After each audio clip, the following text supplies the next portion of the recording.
Eu sou um neurocientista, eu estudo o cérebro humano. E dentro dos estudos sobre o cérebro humano, eu estudo tomadas de decisão. Por que as pessoas se comportam, decidem como decidem, o que passa dentro da cabeça delas, o que elas pensam e sentem para que elas se comportem da forma como elas se comportam. Como funcionam essas relações entre mente, cérebro e comportamento. E é sobre isso que eu quero falar. E dentro desse contexto eu quero explicar um pouco para vocês hoje, nesse pequeno tempo que nós temos juntos, o que dentro de nós possibilita, facilita, potencializa a mudança para melhor e o que dentro de nós naturalmente freia, que armadilhas que o nosso cérebro coloca no nosso caminho para que nós tenhamos uma dificuldade tão grande de mudar. E não poderia deixar de ser, eu começo mostrando um cérebro para vocês. Eu imagino que poucos de vocês tenham já pegado um cérebro humano na mão. Levanta a mão, por favor, quem já pegou um cérebro humano na mão. Tem 2 pessoas lá no fundo, pouca gente. Bom, então eu conto para vocês, tá? Ele é mais ou menos assim. Ele tem mais ou menos 1,2 kg a 1,3 kg. É um pouco mais pesado do que uma caixa de leite dessas que você compra no supermercado.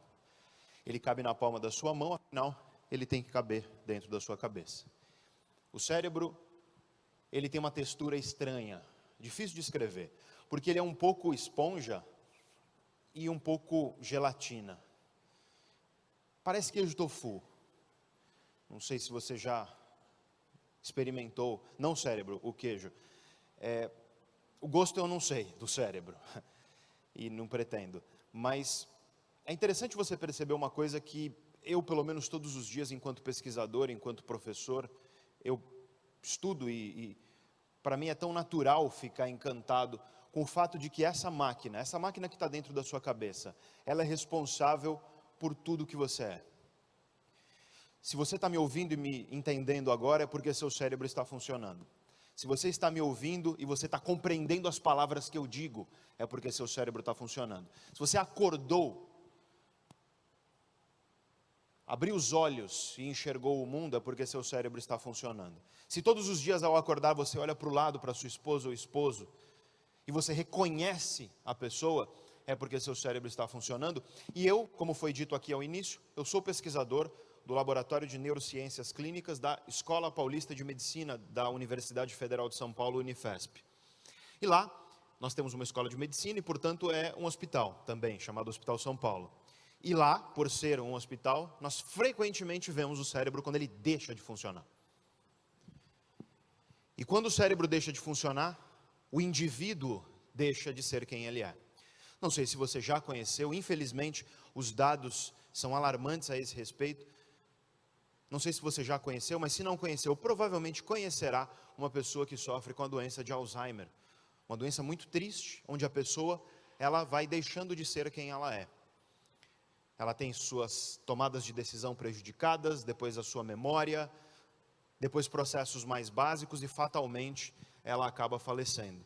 Ora, se a pessoa deixa de ser quem ela é na doença de Alzheimer, é porque o cérebro dela está sendo degenerado. Uma pancada no cérebro, e você olha para as pessoas que você ama, e hoje você ama as pessoas, e você as reconhece, e você sente carinho por elas, e é uma pancada no cérebro e você deixa de reconhecê-las. Você olha para o seu filho e você não reconhece mais. Você olha para sua mãe e você não reconhece mais. É uma pancada no seu cérebro e você para de entender o que as pessoas dizem. É uma pancada no seu cérebro e você deixa de ser quem você é. E por isso que eu fico maravilhado quando eu estudo o cérebro. E talvez, obviamente, eu seja uma parte interessada nisso porque é a minha profissão. Mas, no fim das contas, entender como o cérebro funciona é entender como nós funcionamos enquanto seres humanos. Entender um pouco sobre o cérebro é entender um pouco sobre o que nos leva a ser quem somos. E a ideia que foi dita por um consultor americano e um autor também chamado Simon Sinek, eu gosto muito da ideia que ele propõe, que é a seguinte: todos vocês são seres humanos. Todo mundo que trabalha na sua empresa é ser humano. Todo mundo que trabalha na Steel também é ser humano. Todo mundo que trabalha nos fornecedores da Steel é ser humano. Todos os seus clientes, sejam eles empresas ou sejam eles consumidores finais, são seres humanos. Então a ideia é muito simples. Se você não entende de ser humano, você não entende de negócio. E essa ideia, ela está na raiz daquilo que eu estudo, ela está na raiz do que eu venho discutir aqui hoje com vocês. E obviamente, se você quer entender seres humanos, entender o funcionamento do cérebro é fundamental. Não dá para você entender o ser humano se você ignora como essa máquina que faz com quem nós somos funciona. E já falando um pouco sobre o funcionamento do cérebro, eu estudo tomadas de decisão. E há muito tempo na história da filosofia, na história do pensamento, dizem para nós que o ser humano é um animal racional. Essa é uma frase que foi dita por Aristóteles, ainda que não tenha sido dita com essas palavras. É algo também dito por Platão, antes mesmo do Aristóteles. A história da filosofia percorre seus séculos com vários pensadores, Descartes na filosofia moderna, Kant na filosofia iluminista, Sartre na filosofia mais contemporânea, todos eles dizendo que o ser humano é um animal racional. Você já deve ter ouvido isso. E quando nós falamos de decisões racionais, nós estamos falando de planejamento. Tomar decisões racionais é necessariamente planejar. Se você é um animal racional, você é um animal que planeja. E de fato, nós seres humanos temos uma capacidade de planejamento que nenhum outro animal tem. E a nossa capacidade de planejamento, ela é fortemente mediada por uma estrutura do seu cérebro que se chama córtex pré-frontal. É uma estrutura que fica imediatamente atrás da sua testa. É uma estrutura que ela é mais volumosa no ser humano do que em qualquer outro bicho da natureza. O ser humano tem o pré-frontal mais volumoso em relação ao todo e mais complexo, conhecido na natureza. E o nosso córtex pré-frontal, ele nos ajuda a planejar. E planejar significa duas coisas. Significa, em primeiro lugar, você ser capaz de olhar para o futuro. Ser capaz de pensar sobre o futuro. Que seja o futuro daqui a 10 minutos. Que seja o futuro daqui a 1 minuto. Mas você precisa pensar ou saber pensar sobre o futuro se você pretende planejar. E não só isso, é claro, o planejamento vai envolver outra característica que é a capacidade de frear emoções. De frear o seu desejo imediato. Ser racional, então, vai envolver, não estou dizendo que a racionalidade é isso, mas vai envolver esse elemento planejamento, esse elemento de olhar para o futuro e frear os desejos imediatos. E eu vou falar muito sobre isso ao longo da minha fala de hoje. Ao longo da palestra, eu vou falar uma série de características do ser humano, características que são derivadas dos nossos desejos imediatos, que são derivadas da nossa incapacidade, muitas vezes, de planejar. Mas perceba, então, que planejar envolve olhar para o futuro, envolve segurar as emoções. Eu vou dar um exemplo muito concreto. Você vai sair daqui para o almoço. Você vai se deparar com um buffet, e esse buffet terá comidas, diversas das quais não são saudáveis. Quem está fazendo dieta, levanta a mão. Sempre tem um pessoal. Tenha coragem de levantar a mão e me contar. Levanta a mão, por favor. Tem umas 10 pessoas aí fazendo dieta. Então você vai se deparar com a mesa de sobremesa. Concorda que cachorro não faz dieta? Você não dá um pedaço de carne para o seu cachorro e ele fala, não, hoje eu vou comer Activia com linhaça. Hoje eu vou comer salada. O cachorro não faz isso. O cachorro não tem essa capacidade de planejamento que nós temos. Você consegue, em primeiro lugar, olhar para o futuro e pensar, eu quero um futuro mais magro, por exemplo. E você, frente a um pudim, frente a uma torta, frente a um bolo, você fala, não, eu não vou comer isso, eu vou comer a salada em vez disso. Essa é uma capacidade fundamentalmente humana. Cabritos não fazem isso. Interessante. Nosso córtex pré-frontal, ele é então um dos grandes responsáveis por isso, por olhar para o futuro e por frear as nossas emoções. Apesar de muitos de vocês não terem se aprofundado em neurociência, por não fazer, obviamente, parte da profissão de vocês, você conhece o seu córtex pré-frontal, porque você adora alterá-lo. Certas substâncias que você ingere, elas alteram o funcionamento do seu cérebro. E um belo exemplo disso é o álcool, a bebida alcoólica. O álcool é uma substância que, ao contrário do que as pessoas pensam, o álcool inibe os seus neurônios. Neurônio é a célula do cérebro. O álcool inibe o neurônio, ele faz com que o neurônio dispare numa frequência menor. E talvez você fique estranhado nesse momento, porque você vira para mim e diz, Pedro, a última coisa que eu fico quando eu bebo é inibido. Pelo contrário, você fica desinibido quando bebe. Muitos de vocês estavam bebendo ontem. Você fica desinibido. O álcool, ele gera uma desinibição no seu comportamento. Então, por que o álcool inibe o neurônio e desinibe você? Não parece contraditório? Ora, é porque a primeira estrutura que será inibida pelo álcool é pré-frontal. Perceba que esse é o cara que pensa no futuro e que segura as tuas emoções. Se eu vou inibir esse cara, o que eu estou causando? A pessoa ela tem uma menor capacidade de olhar para o futuro e de frear suas emoções. E é por isso que quando você bebe, você fica mais impulsivo. É por isso que quando você bebe, as suas emoções vêm à flor da pele de forma menos controlada. É por isso que quando você bebe, você briga com muito mais facilidade. É por isso que quando você bebe, você manda WhatsApp para ex-namorado e ex-namorada e se arrepende. É por isso que quando você bebe, você vai para a balada e fica com pessoas de qualidade estética duvidosa. E é interessante porque teve uns 3 aí atrás, que um olhou para o outro e fez assim. Rolou uma identificação. E é interessante porque eu estou dizendo isso para que você entenda que, no fim das contas, os mecanismos de funcionamento do cérebro nos ajudam a entender o comportamento. Agora você entende um pouco melhor o que o álcool faz. O álcool vai inibindo o seu cérebro. Ele inibe pré-frontal e você fica um pouco mais solto, menos preocupado. Pessoas que têm lesões pré-frontais, elas perdem a capacidade de olhar para o futuro. Elas vivem num presente constante. E por isso elas deixam de ser ansiosas. E você deve concordar comigo que a ansiedade depende de você olhar para o futuro. Se você não conseguisse olhar para o futuro, você seria ansioso pelo quê? A ansiedade é necessariamente olhar para o futuro e se angustiar com as possibilidades, sejam elas quais forem. E aí você pode perguntar, mas o que essa capacidade de planejamento tem a ver com a minha vida profissional? Então eu te dou um exemplo concreto, que é o exemplo do autocontrole. Autocontrole é algo, como eu disse, muito humano.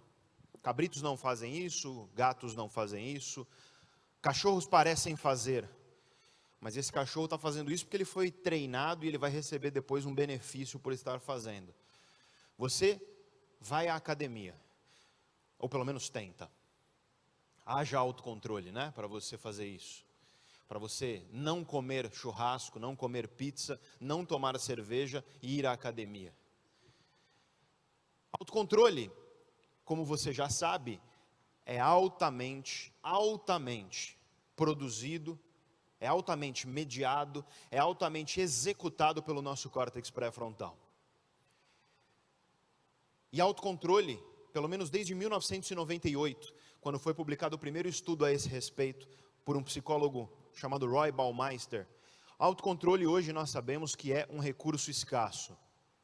Ou seja, quanto mais você usa seu autocontrole, menos você tem. E eu dou um exemplo bem concreto disso, continuando na linha de raciocínio que é a dieta. Já percebeu que é mais fácil você cumprir a sua dieta de manhã? Então você acorda, se você dormiu bem, e aí de manhã cedo você come iogurte zero com chia, granola, linhaça, seja lá o que for. À tarde, mais tarde, umas 10 horas da manhã, uma fruta. No almoço, filé de frango com uma salada. E aí chega lá pelas 3, 4 horas da tarde e parece que o demônio do chocolate invade o seu corpo. Vem uma vontade louca de comer besteira. Por quê? Lembra do que eu disse agora. O autocontrole é um recurso escasso. Quanto mais você usa, menos você tem. Quando você está em dieta, você está usando o seu autocontrole desde que você acordou. Não só, obviamente, na dieta, mas também. Você acorda, você usa seu autocontrole nas relações com a sua família, você usa seu autocontrole no trânsito, você usa seu autocontrole no trabalho, com um cliente pentelho, com um colaborador, um funcionário da tua empresa que é difícil. E aí você acrescenta nessa equação a variável dieta. Então você está usando o seu autocontrole também para ela. E conforme você vai usando o seu autocontrole, ele vai desgastando. É ruim fazer essa analogia, mas é mais ou menos como um músculo. Se você corre demais, chega uma hora que tua perna não aguenta, você cai. O cérebro, obviamente, não é um músculo e é muito diferente de um músculo no seu funcionamento. Mas, nesse sentido, a ideia é a mesma. Quanto mais você usa seu autocontrole, menos você tem. Quanto mais você usa um músculo, menos ele consegue exercitar o que ele exercita. E aí você chega no final da tarde e você já usou teu autocontrole, ele está esgotado. E quando o teu autocontrole está esgotado, vem uma vontade louca de comer uma besteira. E é por isso que é tão difícil cumprir a dieta no fim do dia e tão mais fácil cumprir a dieta no começo do dia. Quando que o autocontrole se repõe? Quando ele está completo? Com duas coisas. Principal e primeira, quando você está descansado. Se você dormiu horas de sono de qualidade, teu autocontrole ele tende a estar pleno. Em segundo lugar, se você está minimamente nutrido. Se você ingeriu calorias e nutrientes o suficiente. Se você tem essas duas variáveis, o teu autocontrole ele tá bom, ele está pleno. E eis o problema. O que isso implica para você na tua vida profissional? Deixa eu te dar um exemplo bem radical do que isso implica, tá? Diversos dos meus clientes são indústrias. E muitas vezes me chamam para dar palestras nas semanas de segurança das indústrias, chamadas de CIPAT. E um tema que frequentemente me chamam para falar é o tema de por que as pessoas abandonam medidas de segurança arriscando a sua própria vida. Numa fábrica, por exemplo. Veja, por exemplo, a Petrobras. Uma das minhas clientes é a Petrobras. E eu estava, nunca esqueço, isso foi ano passado, eu estava na refinaria da Petrobras em Betim, Minas Gerais, dando uma palestra sobre segurança, falando sobre por que o nosso cérebro, ele tende a cair nas armadilhas que levam, às vezes, um funcionário de uma planta industrial a cometer uma imprudência arriscando sua própria vida. E eu expliquei essa questão do autocontrole, que o autocontrole se esgota ao longo do dia, e que ele volta a estar pleno quando você está descansado e relativamente bem nutrido. E ao final da palestra, o gerente geral da planta me chamou ao escritório dele e falou: Pedro, dá uma olhada nisso. E me mostrou um gráfico do número de acidentes na planta por hora do dia. E os acidentes têm um pico em 2 horas do dia. Primeiro pico, 11 da manhã, por volta de 11 da manhã. Segundo pico, por volta de 3:30 da tarde. Por quê? Lembra do que eu acabei de te dizer. Quanto mais você usa o autocontrole, menos você tem. Quando que teu autocontrole está pleno? Quando você está minimamente bem nutrido. O que você tem 11 horas da manhã? Fome. E 3:30 da tarde você está cansado, esgotado. E isso faz com que as pessoas deixem de adotar medidas de segurança que protegem a própria vida.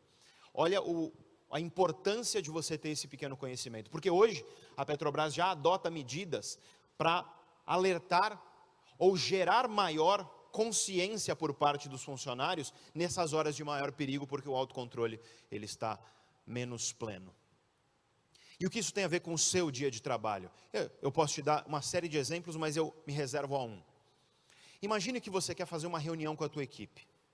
Imagina que você precisa que as pessoas estejam com as suas emoções bem controladas nessa reunião. Porque você vai dar uma notícia difícil, porque você vai dar uma notícia delicada, porque você vai comunicar às pessoas algo que será melhor recebido se elas estiverem com as suas emoções bem controladas. Ora, se você marcar essa reunião ao final do dia, ou pior ainda, numa sexta-feira à tarde, saiba que você vai estar tirando o pior do cérebro daquelas pessoas. Pelo mero fato de que, não só ao final do dia elas já estão mais esgotadas, mas na sexta-feira elas estão com sono prejudicado acumulado de todos os dias da semana. E geralmente sexta-feira à tarde é onde o autocontrole das pessoas está mais baixo. E portanto, esse momento é um momento delicado para você exigir das pessoas que elas controlem bem suas emoções. O que não significa que isso não pode ser importante do ponto de vista de gestão e até positivo. Você pode, por exemplo, querer marcar uma reunião onde você quer que as pessoas estejam com as suas emoções mais soltas. Talvez porque você vai, por exemplo, comunicar uma coisa que é positiva. Talvez porque, por exemplo, você vai comunicar uma coisa que é emocionalmente marcante num sentido positivo. E ora, você já sabe, uma boa hora para você fazer isso é quando as pessoas estão já com o seu autocontrole um pouco mais baixo, que as suas emoções vêm um pouco mais à flor da pele, porque nesse momento você tirará do comportamento dessas pessoas algo que é melhor. Você conseguirá, através dessa decisão, fazer com que você tenha um contexto um pouco mais favorável para o teu objetivo, enquanto gestor, enquanto alguém que comunica uma ideia, enfim. E aliás, isso é a mesma coisa na tua família. Suponha que você quer conversar com a tua esposa, teu esposo, teu filho, seja lá quem for, algo que é delicado, algo que exige autocontrole, algo que exige um bom controle das emoções. Tenha consciência de que um cérebro cansado, de que um cérebro que não está bem alimentado, é um cérebro que tende a ter baixos níveis de autocontrole. E, portanto, respeite esse fato, seja como gestor, seja como profissional, seja como um ser humano de maneira geral. Então, esse é um primeiro exemplo que eu queria dar para vocês de como, compreendendo um pouco o funcionamento do cérebro, você consegue compreender uma série de consequências do funcionamento do cérebro para o nosso cotidiano, para a nossa vida profissional. E continuando nessa ideia, e sobre a questão de tomadas de decisão, eu vou colocar um dilema para você. Eu vou colocar um dilema para você e eu gostaria que você tomasse uma decisão. Com apenas uma regra. Imagina que eu sou um vilão de filme de terror. E imagina que eu coloquei você nessa situação. E imagina que não há nada que você possa fazer senão aquilo que eu estou dizendo. Porque como eu sou um vilão de filme de terror, eu não te dou outras opções que não essas. Então imagina a seguinte situação. Imagina que você está numa planície bem vasta. E que lá na frente você vê uma linha de trem. E essa linha de trem, ao final, ela abre em dois caminhos, uma bifurcação. Dos dois lados dessa bifurcação, você vê operários trabalhando na linha do trem. Então é uma longa linha de trem que abre dois caminhos, e nos dois caminhos tem operários trabalhando. Só que, em um desses caminhos, você tem 5 operários trabalhando, e no outro, você tem um operário trabalhando. Quando você olha para o lado oposto, você observa que vem vindo um trem desgovernado. O trem buzina para avisar os operários, só que eles não ouvem, porque eles estão com um protetor de ouvido, e eles nem sentem o trepidar do trilho devido ao trem se aproximando, porque eles estão com britadeira, eles estão com aparelhos que não os permite sentir o trepidar. E portanto, se nada for feito, o trem vai seguir caminho. E o trem, lembre-se que é uma bifurcação, de um lado tem 5, do outro tem 1. O trem está indo na direção, no caminho, onde há 5 operários. Se nada for feito, eles não estão ouvindo, o trem vai passar em cima dos 5 e vai matar os 5. Não adianta você gritar para avisar, porque eles não vão ouvir. Não dá tempo de você correr para avisar, e nem mesmo você está perto o suficiente para que você pegue uma pedra, jogue e consiga avisá-los. Mas, do seu lado, tem uma alavanca. E se você puxar essa alavanca, o trem desvia de caminho. Em vez de ir para o caminho que tem 5 operários, ele vai para o caminho que tem 1. Esse 1 irá morrer, mas com isso, você salvará a vida dos 5. Eis então o seu dilema. Você não faz nada, o trem segue caminho e mata os 5. Ou você puxa a alavanca, o trem desvia de caminho, mata 1, mas você com isso salva os 5 que iriam morrer na situação anterior. Levante a mão, por favor, quem puxa a alavanca nesse caso. Levanta bem, porque tem gente que levanta tímido. Deixa levantado e olha para o lado, vocês estão na frente, olha para trás e perceba que é a maioria de vocês, tá? Mais da metade de vocês.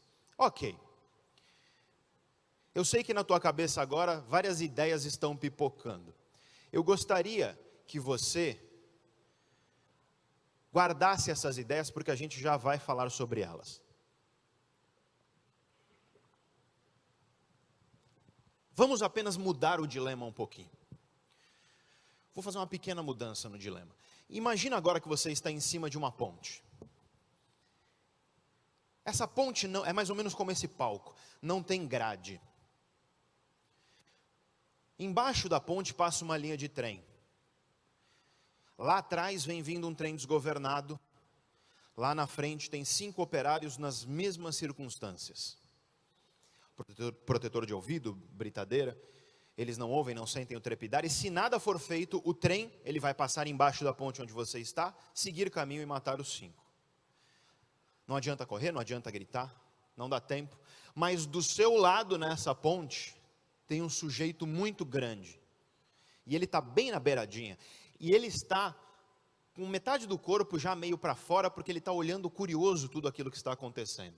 Se você for na beiradinha e empurrar o grandão, e olha, é com uma mão só, porque ele já está com metade do corpo para fora, você não vai gastar quase nada de calorias para fazer isso. É um pequeno empurrão. O grandão vai cair no trilho. O trem vai passar em cima dele e ele irá morrer. Mas com isso o trem vai frear a tempo de salvar os 5. Eis então o seu dilema. E não adianta tentar mudar meu dilema, sempre tem alguém que quer mudar meu dilema. Sempre tem alguém que fala assim, e se eu pular?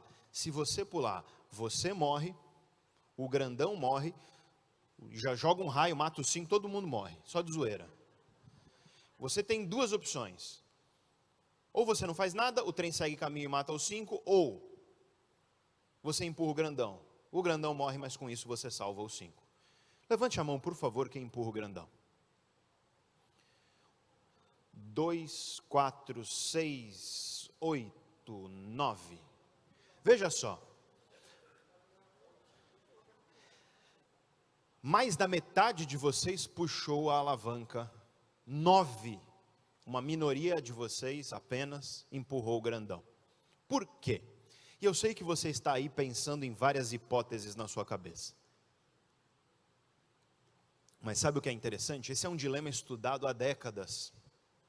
No direito, por exemplo, o professor Sanders fala disso na aula dele, mas muito antes dele e muito depois dele, na psicologia, nas neurociências, enfim, é um dilema estudado por diversos pesquisadores de diversas áreas, e recentemente o que foi feito foi colocar pessoas dentro de máquinas de mapeamento cerebral, enquanto as pessoas respondem ao dilema, para ver o que acontece no cérebro delas enquanto elas respondem ao dilema.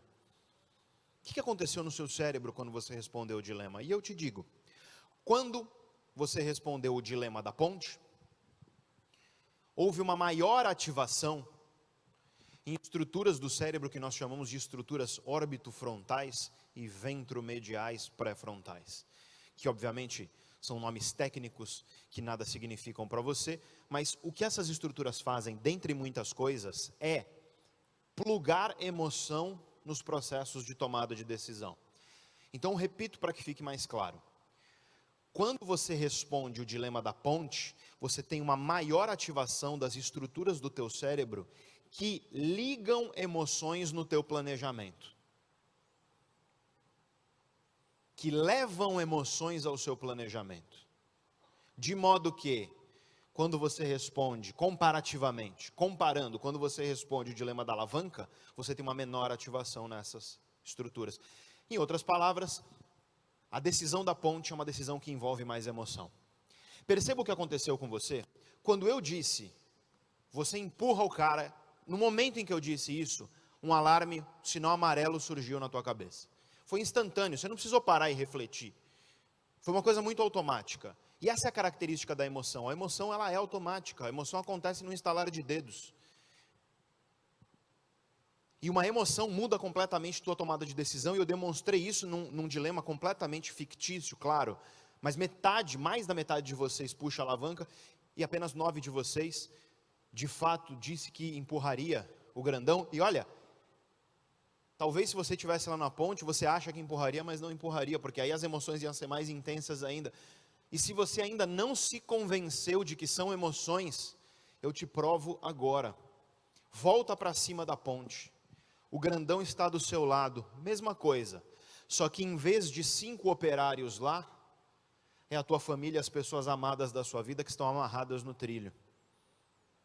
Levanta a mão, por favor, quem empurra o grandão nessa situação. 100% de vocês praticamente, certo? Então espero que isso tenha demonstrado a você que é emoção, porque eu acabei de fazer agora é mudar a variável emocional. Eu gerei uma relação emocional entre você e as pessoas que morreriam lá no trilho.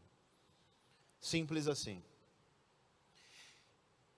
Aliás, eu dava uma palestra certa vez, rapaz levantou a mão e falou: professor, tem outra situação que o senhor não viu aí. Eu perguntei: qual? Ele falou: olha, se eu estou lá em cima da ponte, e do meu lado, em vez desse grandão, está a minha sogra, olha, não precisa nem ter operário lá que eu empurro o bicho. Que é uma outra possibilidade, igualmente emocional, eu diria. Mas, para que eu estou falando desse dilema? Para adentrar no meu próximo tema, que é absolutamente central, e finalmente nós começamos agora a falar da questão de transformação e mudança. A primeira ideia que eu discuti com vocês foi a ideia de autocontrole. Para mudar, você precisa de autocontrole. Para mudar, você precisa resistir aos seus impulsos imediatos. Existe um impulso imediato que ele é o pior que existe, ele é o maior, eu diria, inimigo da mudança, é o maior inimigo da transformação, é o maior inimigo de você acordar amanhã e fazer um pouco diferente e potencialmente um pouco melhor do que você faz hoje, que é preguiça. Eu vou voltar no tema da preguiça, mas preguiça é poderoso.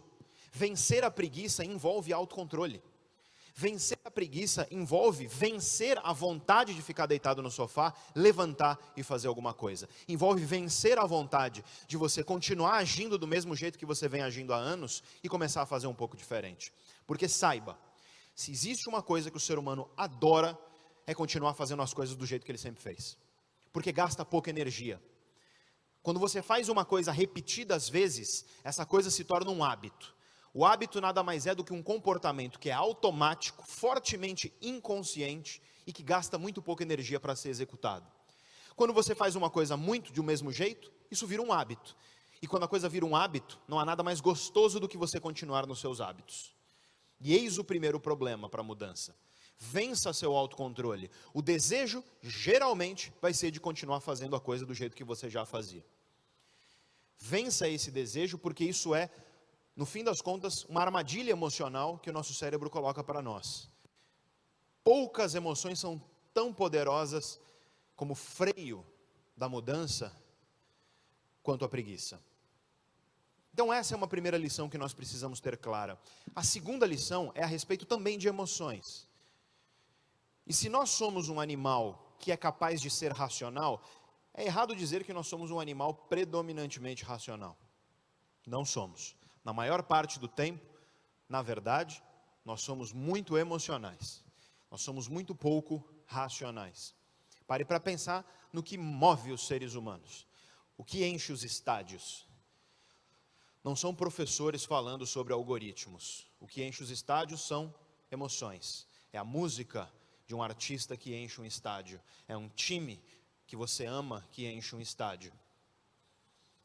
E no fim das contas nós somos movidos por emoções na maior parte do tempo. Conseguimos, é claro, ser racionais, senão não haveria empresas, planejamento estratégico, estação espacial. Mas somos um animal muito emocional. As emoções pregam armadilhas em nós, mas as emoções também podem ser usadas ao nosso favor. E se nós somos um animal emocional, nós também somos um animal social. A ideia é muito simples. Se eu pergunto a você, qual característica fez com que o ser humano se tornasse o mamífero mais eficiente do planeta? E somos, se você parar para pensar. O que faz com que o ser humano seja um mamífero hoje no topo? Se há uma hierarquia de liderança de mamíferos no mundo, o ser humano está no topo. Você já tem a resposta na ponta da língua. Você diz, ora, o ser humano é muito mais inteligente do que os outros animais. E você está certo.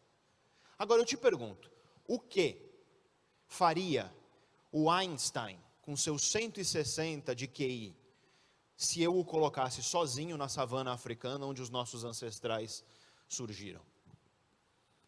E você também já sabe a resposta, nada. O Einstein, por mais inteligente que seja, sozinho na savana africana não faz nada. E pare para perceber que o ser humano não tem grandes vantagens biológicas. O ser humano não tem a couraça de um rinoceronte. O ser humano não tem as garras e presas de um leão. O ser humano não tem a velocidade de um guepardo. O ser humano não tem os músculos de um gorila. O ser humano não tem chifres. Dizem que alguns têm, né? Mas não para o meu exemplo. E aí você pergunta, qual é a nossa vantagem? É a inteligência. Só que a inteligência individual de nada serve. E o que nós sabemos hoje, aliás já sabemos há algumas décadas, é que a característica que torna o ser humano especial é sua inteligência, mas é sua inteligência num contexto muito específico. O que faz o ser humano ser um animal mais eficiente é a capacidade que ele tem de ser inteligente em grupo. É a nossa capacidade de cognição social, para usar o termo científico. O Einstein sozinho na savana africana não faz nada. 10 seres humanos com um QI menor do que o Einstein, eles sim matam um elefante e têm comida. Eles sim se reúnem para caçar. Eles sim organizam contextos onde a sobrevivência é possível. O ser humano é um animal social. A razão pela qual a gente evoluiu e chegou até onde a gente chegou é o fato de que nós somos sociais e colaborativos. O nosso cérebro tem como prerrogativa principal o social. E eu te provo isso, eu não preciso te mostrar estudos. Eu te provo isso com um exemplo muito concreto. Pare para pensar agora, em quantos por cento, qual o percentual de todos os seus pensamentos, todos os dias, que é sobre outras pessoas. Quantos por cento dos teus pensamentos são sobre outras pessoas? E você percebe na hora que a grande prioridade da nossa mente é pensar sobre outras pessoas. A grande prioridade do nosso cérebro é essa. Por quê? Porque isso garantiu sobrevivência, porque isso nos permite ser muito mais eficientes. Esse é um livro de um neurocientista que fez uma descoberta muito interessante. Ele descobriu, mais ou menos uns 10 anos atrás, algo que é muito curioso. Se você já sentiu dor, sei lá, quebrou a perna, bateu o dedinho na quina da cama, e você sentiu dor, uma série de estruturas cerebrais estão envolvidas no processo de dor. Mas tem uma em especial que nós chamamos de giro do cíngulo anterior dorsal. Giro do cíngulo anterior dorsal é uma estrutura que está envolvida na mediação da dor. Sabe a angústia da dor, essa sensação ruim da dor? Giro do cíngulo anterior dorsal, ele está envolvido nisso. Tanto que tem uma cirurgia chamada cingulotomia, onde você ou remove ou desconecta o giro do cíngulo anterior dorsal e a pessoa deixa de sentir dor crônica, por exemplo. Isso nós sabemos há bastante tempo. Agora, o que ele descobriu é que quando você passa por uma dor social, e o que é uma dor social?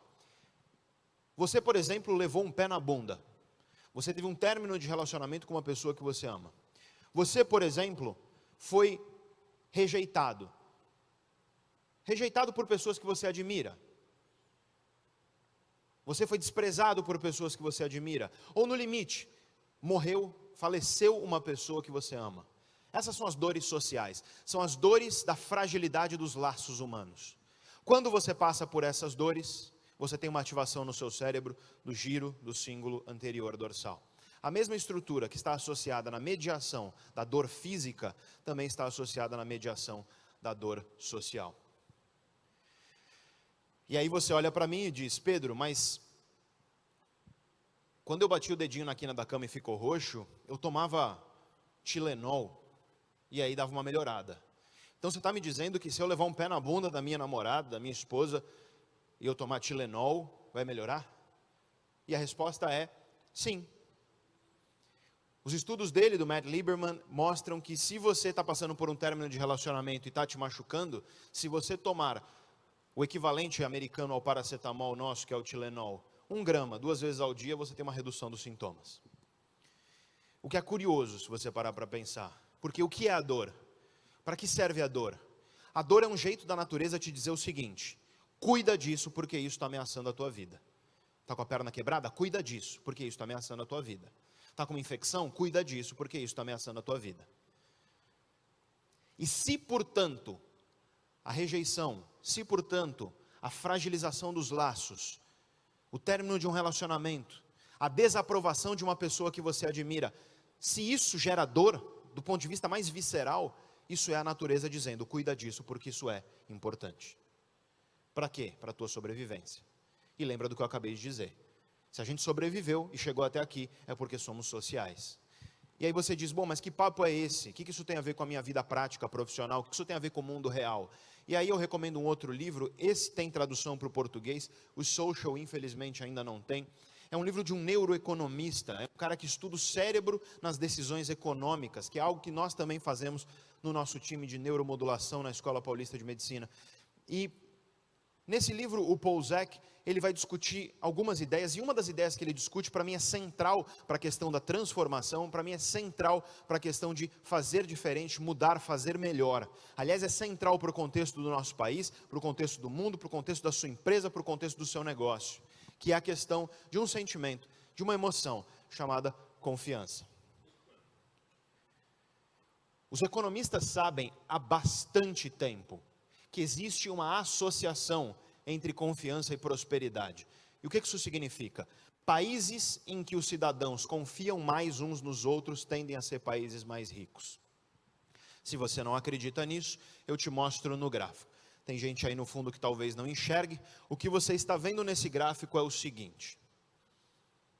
Você está vendo, do ano de 84 até 2014, você está vendo o número de pessoas que responderam sim à seguinte pergunta: você acha que a maioria das pessoas na sociedade é confiável?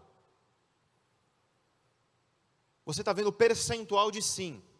Se você não consegue enxergar, lá em cima, em laranja, Suécia. Embaixo, você tem Finlândia. Logo abaixo, em amarelo, Austrália. Abaixo, em verde, Japão.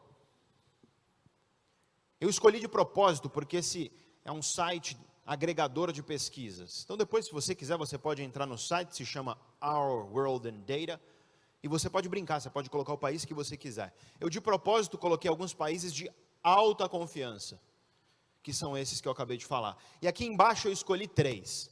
Em laranjinha, lá embaixo, você tem o Azerbaijão. Em vermelho, Colômbia. Em azul, Brasil. Eu costumo dizer que o brasileiro tem um grande delírio, e é o delírio de que nós somos uma nação, um povo, uma cultura que confia no outro. Nós somos um povo que confia nos outros. E saiba, é um delírio, porque nós estamos entre as nações mais desconfiadas do planeta. O nível de confiança dos brasileiros, ele é semelhante ao nível de confiança daquelas ditaduras africanas. Sabe, onde um ditador cruel governa por um tempo, depois outro substitui e vem acontecendo isso há gerações. Esse é o nível de confiança que o brasileiro tem. Vamos dar um zoom nesse gráfico para Colômbia e Brasil. Agora você está vendo Colômbia e Brasil mais de perto. De 93 até 2014. Vamos falar de Brasil, que é a linha azul. Em 93, 6,4% de resposta sim à questão da confiança. Tivemos um incremento bom, chegamos até a 9,2%, se você parar para pensar, comparativamente a um bom incremento. E de 2009 até 2014, nós já retornamos aos mesmos níveis que estávamos em 93, e resultados preliminares de pesquisas atuais sugerem que hoje, 2017, nós estamos piores do que estávamos em 93 em termos de confiança. Acho que você consegue ver aqui um retrato, uma fotografia da história social, política e econômica do nosso país nos últimos anos, de maneira evidente. Tá? Então, lembre-se do argumento que eu estou defendendo aqui. Confiança está associada à riqueza econômica, prosperidade econômica. Olhe para esse gráfico, que é um gráfico de confiança, que é uma emoção. Não esqueça disso em nenhum momento. Confiança é uma emoção. Quando você confia em alguém, isso é um processo emocional. E agora você vai ver o gráfico de PIB per capita, Produto Interno Bruto dividido pelos indivíduos da população, PIB per capita, durante o mesmo período dos dois mesmos países, a linha vermelha Colômbia, a linha azul Brasil. E eu espero que, observando isso, você veja claramente aquilo que eu estou querendo dizer aqui. Confiança está associada a sucesso econômico do país. Países onde as pessoas confiam mais tendem a ser países que têm maior sucesso econômico. Em modelagem estatística, esse é o termo que nós usamos em ciência, quando você cria modelos estatísticos, existe um tipo de modelo que nós chamamos de modelo preditivo. Eu quero prever, seja lá o que for. Suponha que eu quero prever, por exemplo, estabilidade econômica de um país. Sabe qual é uma das melhores variáveis para prever estabilidade econômica? Confiança. Países que confiam mais são mais economicamente estáveis. Eu quero prever crescimento econômico. Sabe qual é uma das melhores variáveis? Confiança. Eu quero prever absolutamente riqueza. Quais são os mais ricos? Confiança também é uma variável muito boa para prever, muito bem preditiva. E aí você pergunta por quê? Pedro, por que confiança está associada à riqueza? O que tem a ver uma coisa com a outra? Tem várias hipóteses, mas sem sombra de dúvida, uma delas que é importante é a seguinte: se eu desconfio de você, na hora que a gente vai fazer uma transação econômica, eu vou exigir garantias. Porque afinal de contas eu desconfio, eu acho que você pode não me pagar, eu acho que você pode me passar uma rasteira, eu acho que você está me sacaneando, então eu vou exigir garantias. Quando eu exijo garantias, eu vou criando custos, burocracias, eu vou criando custos, instituições que vão me garantir, me assegurar de que eu não vou ser enganado, e tudo isso vai gerando custos, e cada vez mais custos. E aí o resultado disso, infelizmente, é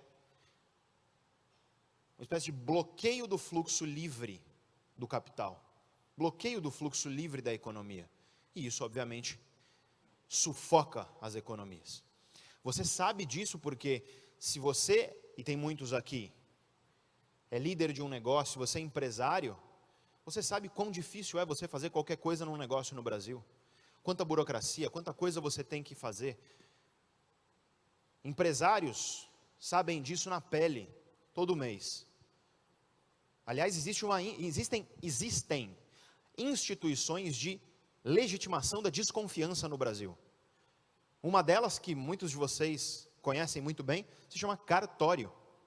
Concorda que o cartório é uma instituição que legitima a desconfiança? Se eu exijo firma reconhecida da tua assinatura, é porque eu estou desconfiando que a tua assinatura é falsa. É simples assim. Então veja que se no contexto de nações, globalmente, uma emoção como a confiança é tão importante, é obviamente importante dentro do teu contexto como empresa. Empresas que têm indivíduos que confiam mais uns nos outros, tendem a ser empresas mais prósperas, tendem a ser empresas que colaboram melhor, e que fazem aquilo que nossos ancestrais já faziam, usar a inteligência coletiva para chegar num objetivo comum. E, é óbvio, o nosso tema é mudança. Se existe uma coisa que coíbe mudança, se existe uma coisa que é um freio para a mudança, é desconfiança. Gente desconfiada não quer mudar. A pessoa desconfiada é aquela que quando você propõe uma mudança, imediatamente ela vira para você e começa a falar: opa, peraí, mas veja que tem risco de acontecer isso, isso e isso, mas veja que tem problema aqui, aqui e ali. O desconfiado, ele vai ser sempre aquele que, em vez de enxergar aquilo que é possível e potencialmente melhor dentro da mudança, ele vai apontar as dificuldades, porque ele é desconfiado. Se você é um líder, se você é um gestor, por exemplo, e você promove desconfiança entre os teus colaboradores, e você quer que os teus colaboradores, por exemplo, mudem os comportamentos, saiba que eles não o farão. Porque o cara que está com a faca no pescoço, desconfiado o tempo inteiro, ele não aceita fazer diferente do que ele vem fazendo. Porque mudar significa arriscar. Arriscar significa abrir-se ao erro. E se você está desconfiado que alguém está para passar a rasteira em você, você não quer errar de jeito nenhum, porque você tem medo de cair e não conseguir levantar. E o resultado disso é que desconfiança faz então com que a mudança seja extremamente coibida. Se nós temos uma sociedade hoje diferente do que tínhamos 2000 anos atrás, e temos, o filósofo Jean-Jacques Rousseau chamava isso de perfectibilidade. O ser humano é o único animal que é capaz de se aperfeiçoar ao longo do tempo. Uma sociedade de abelhas, 2000 anos atrás, e hoje é a mesma coisa. Uma sociedade de seres humanos 2000 anos atrás e hoje é completamente diferente. E se a gente mudou ao longo da história da nossa espécie, é porque a gente foi capaz de confiar um no outro para fazer diferente, para arriscar, para potencialmente errar. Mas a confiança permite que, se você erra, você confia que vai ter pessoas que vão te ajudar a levantar, que não vão pisar em cima de você quando você cair. E percebe o problema do Brasil? Se você sai na rua e você cai, você acha que vai ter mais gente que vai te ajudar a levantar, ou gente que vai pisar em cima de você e roubar a tua carteira? E isso diz muito sobre a forma como nós vivemos em sociedade. Isso diz muito sobre, inclusive, o sucesso econômico do nosso país. Eu acho que a gente tinha que educar as nossas crianças, a gente tinha que educar a nossa sociedade à confiança. Só que, infelizmente, isso é muito difícil numa cultura tão embrenhada na desconfiança. A desconfiança é o berço do jeitinho. A desconfiança é o berço da corrupção. Em modelos estatísticos científicos, uma das melhores variáveis para você prever corrupção é desconfiança. Por quê? Ora, porque desconfiança, ela é mãe do egoísmo. Quanto mais desconfiado você é, mais egoísta você é. E quanto mais egoísta você é, mais propenso à corrupção, mais propenso à sacanagem você é. E você deve concordar comigo que um cara que tem malas de dinheiro com milhões de reais dentro de um apartamento e que sabe que hospitais, como por exemplo o Hospital Federal, que é o Hospital São Paulo, onde eu sou pesquisador, não tem gaze, não tem iodo para tratar feridas comuns, e que dirá a estrutura para fazer cirurgias complexas, uma pessoa que sabe disso, que sabe que em escolas não há cadeira, não há merenda, e os salários para os professores são pífios, vergonhosos, uma pessoa que sabe disso e tem malas de dinheiro com milhões no seu apartamento, é uma pessoa extremamente egoísta. É uma pessoa que no fim das contas olha para si própria, ignorando todos os outros. E essa é a questão. Quanto mais você é desconfiado, mais você olha para si próprio em detrimento do outro. E isso é fatal, infelizmente. Isso é algo que nós deveríamos lutar enquanto sociedade e, sobretudo, é claro, isso é uma coisa que impede muito mudança. Prosseguindo agora para um outro tema, eu quero falar de uma variável importantíssima para a mudança. Uma variável chamada engajamento. Qual é a ideia? Pessoas mais engajadas, elas têm potencial de mudança maior. E o que vem a ser engajamento? Primeiro, eu faço um desafio a você, que é você pronunciar o autor desse livro. Pronuncie o nome dele. Eu tive que olhar no Google, primeira vez que eu li, porque é tanta consoante que não dá nem para você saber onde começa. Então eu te conto. É Csikszentmihalyi. Ele é húngaro, psicólogo muito importante, autor desse livro chamado Flow, que infelizmente esgotou no Brasil alguns anos atrás. Ele tinha tradução para o português, mas não tem mais. E ele é um dos maiores estudiosos de engajamento no mundo. Pelo menos desde os anos 90, ele é um dos pioneiros no estudo do engajamento. E o que vem a ser engajamento? Engajamento tem a ver com duas variáveis. A primeira variável é desafio. Você enfrenta desafios o tempo inteiro. Por exemplo, assistir a uma palestra é um desafio. Assistir a um filme é um desafio. Ler um livro é um desafio. Uma conversa é um desafio. Todos os dias que você trabalha, você enfrenta desafios diversos. Negociação é um desafio. Tudo, no fim das contas, é algum desafio. Os desafios são pequenas doses de estresse. Essa é a ideia. Só que é óbvio que, como que você discerne desafio do estresse maléfico? Ora, você precisa de outra variável, que é competência. E a ideia aqui é muito simples. Cada um de vocês tem um conjunto de competências, que é diferente. E que ontem era diferente do que é hoje. E que hoje é diferente do que será amanhã. E você enfrenta desafios. Só que se o desafio é grande demais para a tua competência, você entra em ansiedade e estresse. Negativo, efetivamente. Que às vezes, inclusive, pode levar a pessoa a adoecer. Se, ao contrário, você enfrenta um desafio que é pequeno demais para a sua competência, você entra em tédio, desmotivação. O que é então o engajamento? O engajamento é um estado psicológico, é um estado da tua mente, que ocorre quando você encontra um desafio que é alinhado às tuas competências. Essa é a ideia do engajamento. Quando você está engajado, você em primeiro lugar fica com maior foco. Quando você está engajado, você em segundo lugar fica mais produtivo. Quando você está engajado, além disso, em terceiro lugar, você se sente melhor. O engajamento ele é um estado psicologicamente positivo. Você tende a se sentir bem quando você está engajado. Inclusive, quando você está plenamente engajado, quando você encontrou um desafio perfeitamente alinhado com a tua competência, você pode entrar num estado psicológico que o Csikszentmihalyi chama de flow, que é um estado que ele documentou em sociedades ocidentais, orientais, em tribos indígenas na Polinésia e em grandes metrópoles. E, portanto, na perspectiva dele, isso é algo humano, não é algo cultural. É um estado onde você está tão engajado naquilo que você está fazendo, que você mergulha no que você está fazendo de forma profunda, perde consciência de si mesmo,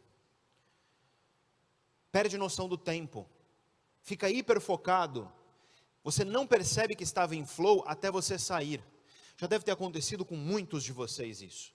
Às vezes é num filme. O filme é tão espetacular, ele te desafia numa medida tão ideal, que você não vê o tempo passar. Você só percebe quando acabou. E você fala, nossa, nem vi o tempo passar. Às vezes é num projeto profissional, às vezes é num esporte, pode ser em qualquer coisa da vida. Mas esse estado de flow é um estado de hiper engajamento. Ele é um pouco mais difícil, mas no fim das contas todos nós temos desafios que nos engajam. E a ideia é, quando você está engajado, teu potencial de fazer diferente, de mudar, de estar aberto à mudança, ele é maior. E na verdade, vocês estão enfrentando desafios. Muitos de vocês lideram pessoas. E saiba que quando você lidera uma pessoa, o que você está fazendo é distribuindo desafios. Se você der um desafio para a pessoa que é grande demais para a competência dela, você vai estressar. Ela não vai entregar o melhor que ela pode. Se você der um desafio que é pequeno demais, ela vai entediar e não vai entregar o melhor que ela pode. É muito comum nas empresas você ter um funcionário que entrega muito bem, performa super bem. Você resolve promover esse cara. Você promove e coloca ele em outra vaga e ele para de performar, para de entregar resultado. Você se pergunta por quê? Não vou dizer que sempre, mas muitas vezes é uma inadequação de desafio e competência. Ou ele recebeu um desafio grande demais, ou pequeno demais para suas competências. Ou ele está estressado, ou ele está entediado, e portanto ele acaba performando um pouco pior. Engajamento promove mudança. E é claro, o seu oposto impede a mudança. Todo mundo tem um amigo que eu chamo de amigo cemitério. Sabe aquela pessoa que você sai com ela, ela só fala desgraça. Você sai com a pessoa para almoçar, ela só fala coisa ruim. Parece até que você absorve a negatividade da pessoa. Os desconfiados tendem a ser mais negativos, aliás, como eu acabei de dizer. E o negativo tende a ser mais desconfiado, e vice-versa. Uma coisa leva a outra.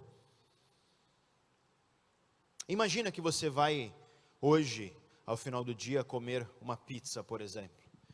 E aí você está com fome. Muitos de vocês antes do almoço agora estão com fome. Você está com fome. Só de imaginar a pizza você sente uma coisa positiva. E aí você vai até a pizzaria pensando na pizza. E aí você chega na pizzaria, sente o cheiro da pizza, seu apetite abre. Saliva vem à sua boca, seu estômago ronca, você senta-se à mesa com algumas pessoas aí, colegas suas. Você folheia o cardápio, uma experiência positiva. Você faz uma negociação com a pessoa que está com você na mesa, pede metade tal, que eu peço metade tal, eu como um pedaço da sua, você come um pedaço da minha, beleza. Pede a pizza. Não sei se acontece com você, mas sempre que eu estou com muita fome, e eu vou à pizzaria e eu peço a pizza, depois que eu peço a pizza, eu acho que todo garçom está vindo com a minha pizza. E aí eu me frustro umas 20 vezes, crio quase uma paranoia, como a gente chama na psiquiatria. E aí depois de 10, 20 garçons, o garçom para do lado da sua mesa, e aí você fica feliz, seu coração sorri, seu espírito está alegre. Ele levanta a tampa e a fumaça da sua pizza se ergue no ar. Ele pega a espátula, ele levanta seu pedaço de pizza. O queijo se escorre pelo lado, ele coloca o pedaço de pizza no seu prato, ele reluz quase como os anjos do paraíso. Você quase ouve os anjos cantando. Ah. Você observa a sua pizza salivando, você está com tanta fome que você nem espera as outras pessoas serem servidas, você corta um pedaço da pizza, você vai comer, e quando você vai comer, você olha, e tem um pelo pubiano na sua pizza. Tudo bem que, pela cara, alguns de vocês vão fazer assim, e vai comer, né? Mas eu desconfio que para muitos, e aí eu te digo, é tanto na pizza específica, quanto na vida de maneira geral. É um pentelho para estragar a sua experiência. E essa é uma ideia importante na psicologia nos últimos anos. Se tem dado robusto na psicologia é esse. Experiências que geram emoção negativa, elas tendem a chamar mais atenção, formar memórias mais duradouras e fortes. Elas tendem a ser mais salientes. O negativo, ele é mais saliente do que o positivo. Aliás, um cara ganhou o Nobel de Economia em 2002, um cara chamado Daniel Kahneman, com uma teoria chamada Teoria Econômica Prospectiva. Teoria prospectiva. E a teoria prospectiva do Kahneman, dentre as coisas que ela vai tentar estudar, uma delas é por que as pessoas se comportam diferente quando elas investem dinheiro, se elas estão perdendo ou se elas estão ganhando. Pare para pensar, o que é maior, a dor de perder R$ 1.000 ou o prazer de ganhar R$ 1.000? E percebe que são os mesmos R$ 1.000, mas a dor é maior. O negativo é naturalmente mais intenso. Em todos nós. É natural. E aí você pergunta, por quê? É muito simples, sobrevivência. Nossos ancestrais, que em vez de ficar olhando para as flores, olharam para o tigre, sobreviveram com maior eficiência. E nós herdamos isso, o nosso cérebro é assim. E tem estudos que mostram que não é só o ser humano que é assim, que vários outros animais também são. Negatividade faz parte da nossa natureza. Algumas pessoas mais, o amigo cemitério que eu já falei, outras pessoas menos, as pessoas mais otimistas, mas em todos nós, negatividade é quase natural. Quase não, é literalmente natural. E pare para perceber o que às vezes faz você ficar rolando na cama em preocupação, o que faz você ficar ansioso na cama sem conseguir dormir. É às vezes um negocinho desse tamanho que aconteceu no seu dia. Um e-mail que você leu, uma discussão que você teve, uma ligação que você teve, uma conversa de WhatsApp. 97% do seu dia foi bom, 3% foi ruim, você fica ruminando aqueles 3%. Esse é o termo que os psicólogos usam, ruminação emocional. Negatividade é natural, entenda isso. E o que acontece é que quando você está negativo, você projeta para fora. Sem você saber, quando você está num modo negativo, tuas expressões corporais, tuas expressões faciais, teu comportamento, teu tom de voz, teu olhar, tudo isso está expressando negatividade para fora. E eis o ponto. Se você quer mudar, negatividade é um dos maiores freios para a mudança. Porque a pessoa que é negativa, quando você propõe para ela uma mudança, ela faz o que eu já te disse. Ela começa a apontar todos os problemas. Você deve ter conhecido gente assim, você deve conviver com gente assim. Você tem uma ideia, você senta com a pessoa, você conta para a pessoa. Ela te elenca todos os problemas da ideia. E não te apresenta solução para nenhum deles. Aliás, nada mais inútil do que uma pessoa que faz isso. Sabe aquela pessoa que adora desconstruir, mas que não constrói nada em cima? É muito fácil você pegar e desconstruir as coisas, mas se você não propõe uma alternativa de construção, ora, então é bastante inútil o trabalho que você fez. E eis a questão. Só que uma questão adicional, além da negatividade frear e dificultar a mudança, uma questão adicional, absolutamente fundamental, é o fato de que as pessoas se equivocam em relação ao que é a atenção. As pessoas se equivocam em relação ao que é foco. As pessoas tendem a achar que foco é você se dedicar a muitas coisas simultaneamente. E tanto do ponto de vista do cérebro, quanto do ponto de vista do comportamento, foco não é isso. Foco, de verdade, é você saber falar não. Quando você lê a biografia daquelas pessoas que você não entende como elas fazem tanta coisa. Sabe, o Jeff Bezos, o presidente do Amazon. Você se pergunta como esse cara consegue fazer tanta coisa. E eu te conto o que ele faz, porque é o que toda gente que é muito produtiva faz. Esse cara, ele diz não para tudo, tudo. E diz sim apenas para uma coisa. E fica nela até ele terminar. Quando ele termina, ele diz não para tudo, menos para uma outra coisa. E ele fica nela até terminar. E é assim que pessoas altamente produtivas conseguem fazer muita coisa no seu dia. É falando não para um monte de coisa para se dedicar de verdade a uma. É assim que funciona foco, porque foco é energia. E energia é limitada. Você não tem energia para tudo. Foco é a energia que você está dedicando a uma coisa que está na tua frente. Se você tem múltiplas coisas na tua frente, você está diluindo a sua energia. Um estudo publicado há menos de um ano demonstra que se você está trabalhando e o teu celular está no silencioso do teu lado, teu raciocínio já piora.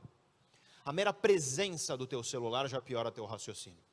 Porque ele é um ralo de energia, ele é um ralo de atenção. E portanto, quando você tem ralos de energia e de atenção, isso significa que você não está dando tanta energia àquilo que importa de fato. E, exemplificando isso na questão da negatividade, eu gosto muito dessa frase do Leon Uris, um autor americano.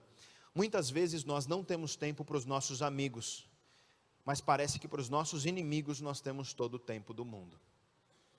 E eis o ponto, muita gente fica fazendo isso, pensando sobre os canalhas da sua vida, pensando sobre gente invejosa, pensando sobre quem te prejudica. Quanto das tuas conversas no dia a dia é justamente sobre as pessoas que te fazem mal? Quanto ocupa a sua mente? Quanto tempo, quantos % dos teus pensamentos são sobre as pessoas que te diminuem?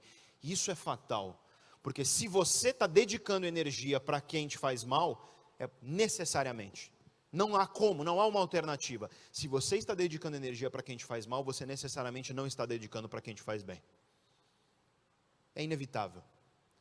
E eis o ponto: negatividade é um freio para a mudança.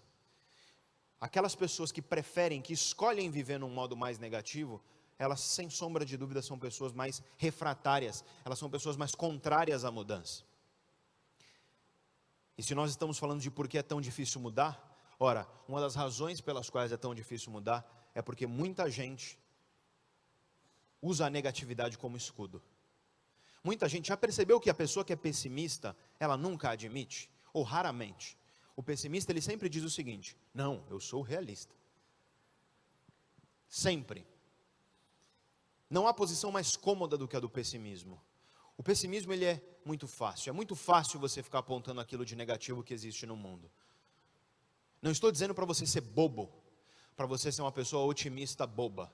Eu só estou dizendo para você que se você é uma pessoa pessimista, você está gerando uma série de problemas. Você está menos aberto à mudança, você aumenta seu risco de infarto do miocárdio, você aumenta seu risco de Alzheimer, você aumenta seu risco de infecções cotidianas como a gripe, você aumenta seu risco, enfim, de uma série de problemas, inclusive problemas de saúde, inclusive problemas viscerais da nossa saúde.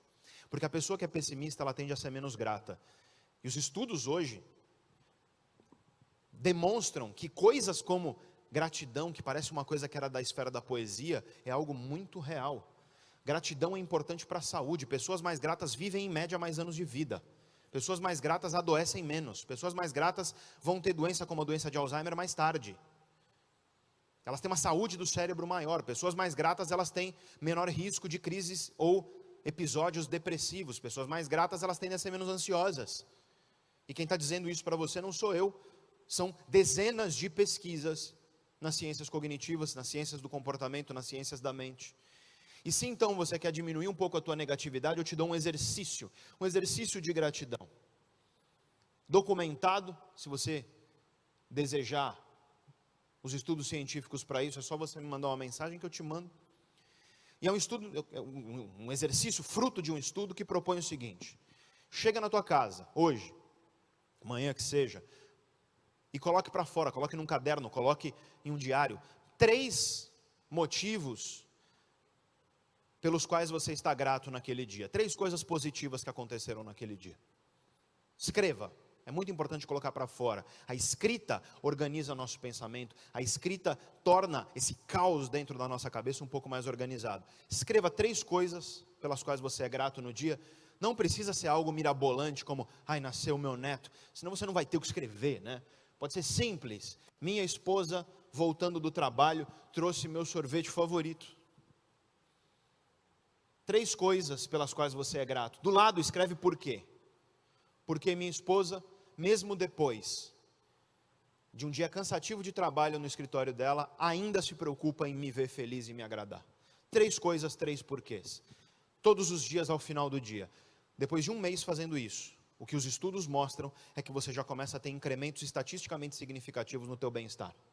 Você começa a diminuir a tua negatividade, porque você está promovendo aquilo que a terapia cognitivo-comportamental da psicologia chama de cognitive reframing, que é um termo científico em inglês que significa ressignificação cognitiva. E dito de uma maneira mais simples, é você forçando o teu cérebro a ressignificar a forma como ele interage com o mundo. Se o negativo é natural, para você ser menos negativo, você precisa se esforçar. Esse é o ponto. Então essa é a dica que eu posso dar a você em relação à negatividade. Um elemento importante para a mudança é nós estarmos engajados e olhando o mundo de forma positiva. É nós termos a capacidade de olhar para o futuro e acreditar que os nossos esforços farão o futuro melhor do que a gente está vivendo agora. E eu estou aqui falando há 1 hora com vocês, trazendo conhecimentos, trouxe estudos, trouxe livros para você se aprofundar se você desejar, mas eu costumo a dizer, e venho dizendo há bastante nos últimos anos, que o conhecimento sem ação é vazio. Se você passou 1 hora me ouvindo e saindo daqui você continua agindo da mesma forma como você estava agindo antes, ora, esse conhecimento de nada serviu, esse conhecimento foi vazio. E eu te dou um exemplo concreto disso, um exemplo, aliás, literalmente fatal. Nunca houve tanto conhecimento no mundo Nunca existiu tanto conhecimento no mundo sobre a importância de atividade física regular e alimentação saudável. A Mari Ferrão, que apresenta o Bem-Estar na Globo, minha amiga, ela diariamente, de segunda a sexta, fala sobre isso. Jornal Nacional fala sobre isso, a novela fala sobre isso. Não importa se você nasceu numa esfera social onde você teve menos acesso à educação. Na favela, o sujeito sabe que fritura faz mal, que legumes e saladas são melhores. Nunca existiu tanto conhecimento sobre isso. E aí eu convido você a procurar na internet os dados da Organização Mundial da Saúde sobre doenças que são fruto de sedentarismo e má alimentação. E olha o histórico dos últimos 10 anos. A prevalência só aumentou. De nada adianta você saber que comer salada é bom se você não come salada. De nada adianta você saber que atividade física é algo positivo se você não levanta do sofá e vai se exercitar. O conhecimento sem ação é vazio. Uma palestra onde você fica 1 hora ouvindo ideias e sai se comportando da mesma forma é uma palestra que foi inútil na sua vida. Você jogou 1 hora da sua vida no lixo. Eu acho isso bastante triste. Só que quando a gente fala de mudança, o problema é nosso auto-engano. O problema é que as pessoas são levadas ao maior engano, ao maior erro das pessoas que querem mudar os seus comportamentos. E o maior erro das pessoas que querem mudar os seus comportamentos é que elas esperam a vontade de mudar chegar. E só então elas resolvem mudar. Elas esperam a vontade e só então elas resolvem agir. E isso é fatal. Porque, meu amigo, se você esperar a vontade de ir para a academia chegar para ir para a academia, você não vai. Porque as nossas vontades, elas costumam ser sobre aquilo que dá prazer imediato. As nossas vontades costumam ser sobre aquilo que é fácil. As nossas vontades costumam ser sobre aquilo que gasta pouca energia. A vontade é ficar deitado no sofá. A vontade é ficar comendo uma besteira que você pediu no delivery. A vontade é você ouvir coisas que são aderentes às crenças que você já tem. A vontade que você tem é de não aprender coisas novas. A vontade que você tem é de continuar fazendo a coisa que você já vinha fazendo há muito tempo, porque isso gasta menos energia. Essas são as nossas vontades. Sempre tem alguém nessa hora que levanta a mão e fala: ah, mas eu adoro ir para a academia. É porque você é bizarro, né? Mas é claro que esse é um jeito indelicado de dizer que você é uma exceção estatística. A maioria das pessoas não gosta de ir para a academia porque prefere o conforto, prefere aquilo que traz prazer imediato. Só que eis o problema. Nada de grandioso na vida é fruto de nós simplesmente abraçarmos as nossas vontades. Nada. Todas as grandes coisas da vida, elas são fruto de lutar contra as nossas vontades. Eu te dou 3 exemplos. O primeiro, conhecimento. Conhecimento não é algo que você adquire estudando antes da prova. E isso nos traz uma lição. Consistência é mais importante do que intensidade. Repito para que fique claro, consistência é mais importante do que intensidade. Você adquire conhecimento estudando um pouquinho todos os dias, não estudando violentamente, virando a madrugada um dia antes da prova. Conhecimento é adquirido no passo a passo. Se você estabelecer uma meta de que você vai ler, estabeleceu a meta que você vai ler 10 páginas por dia de um livro, faz a conta de quantos livros você vai conseguir ler no ano. O problema é que as pessoas, elas resolvem, eu vou ler um livro inteiro nesse fim de semana. Ora, se você não tem o hábito de leitura, não adianta você prometer isso. A mesma coisa com a academia. Se você for 20 minutos para a academia nos próximos 3 dias, e na semana que vem você vai 30, e você vai aumentando aos pouquinhos, e você mantém consistência, talvez você chegue ao peso que você deseja, a um corpo que você olha no espelho e se admira. Mas eis o problema, nossa sociedade é uma sociedade que promete tudo instantâneo. Já viu capa de revista? Revista nova, barriga chapada já. Dieta do abacate. Sabe essas fórmulas mágicas? E não me tome como preconceituoso em relação às publicações femininas, porque hoje existe a versão masculina da revista nova, chamada revista Men's Health. Uma espécie de revista Cláudio. Mesma coisa. Sarado em 30 dias. Você nunca vai ver uma revista dizendo assim: sarado em 4 anos, indo à academia de 3 a 5 vezes por semana por 50 minutos. Porque não vende revista que diz isso, só que essa é a verdade. E a gente vive na sociedade de atalho. O cara acha que vai estudar um dia antes da prova e que isso é construir conhecimento. Não é. Construir conhecimento é consistência, é um pouquinho todo dia. Ele acha que ele vai ficar sarado para o verão e ele começa a malhar em outubro. E obviamente ele não vai conseguir. E aí as pessoas procuram atalhos, usam anabolizante esteroide, por exemplo, para chegar mais rápido lá, na questão do corpo. Trapaceiam e colam na prova na questão do conhecimento. E isso é fatal. Porque conhecimento se constrói todos os dias, sentando a bunda na cadeira e lutando contra a vontade de ficar vendo seriado, vendo novela, vendo TV. Lutando contra a vontade de dormir, em vez de ir para a aula de um professor que você detesta. Lutando contra a vontade de ler 3, 4, 5 vezes um artigo difícil até você entender. E é assim que você constrói conhecimento, é lutando contra a vontade. É lutando contra a vontade que você constrói família. Muitos aqui são pais de família, mães de família, e você sabe que vários dias dos anos que você vive com a pessoa que você vive, você teve vontade de abandonar tudo e ir embora. Você teve vontade, a vontade foi essa. Só que você teve autocontrole. E você entendeu que existe um benefício maior entre lutar contra essa vontade, segurar essa vontade, em vez de simplesmente ceder a ela. E foi lutando contra a tua vontade que você superou brigas, superou dificuldades, superou preocupações, e hoje você olha para a tua família e se orgulha do que você construiu. É lutando contra a nossa vontade que a gente constrói família, e carreira é a mesma coisa, e negócio é a mesma coisa. É lutando contra a nossa vontade de ficar fazendo a coisa do mesmo jeito, de ficar fazendo a coisa do jeitinho que a gente fazia antes, que é muito gostoso porque está alimentando a nossa preguiça. É lutando contra isso que a gente faz algo diferente. É lutando contra isso que a gente, no fim das contas, se transforma. Em todas as grandes esferas da vida. Acomodação é morte. Ficar e permanecer fazendo a coisa mais fácil, acreditar que tudo é instantâneo, é fatal. Literalmente, porque é sentado no sofá que você morre. Em tudo, no conhecimento, na família, na saúde, no trabalho. Só que as pessoas têm uma resistência gigante a mudar, por quê? Por causa da mentalidade. E olha, se tem um livro de todos que eu falei aqui hoje, que eu recomendo que você leia mesmo, é esse.